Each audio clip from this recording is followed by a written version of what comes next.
The highway itself, you know, that's the whole reason for Route 66 is it was carrying people from one end of the country to another.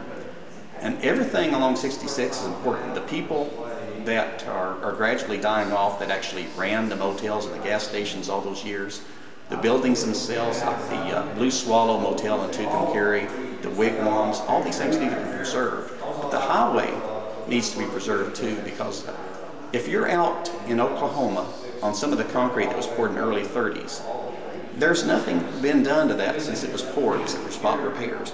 You're actually standing on the highway that the Okies drove down.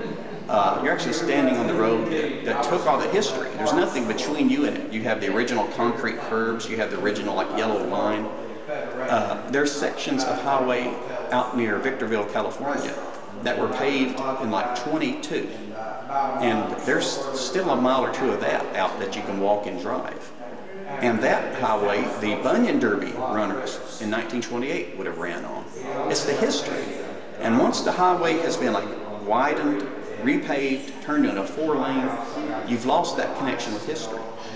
And there are still many hundreds of miles of original Route 66 alignment that hasn't been touched.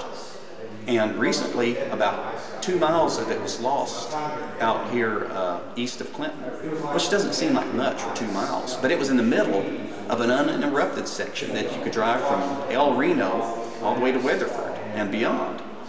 And it was all just that pristine concrete pavement with the little curbs that hem you in on the highway, narrow little highway.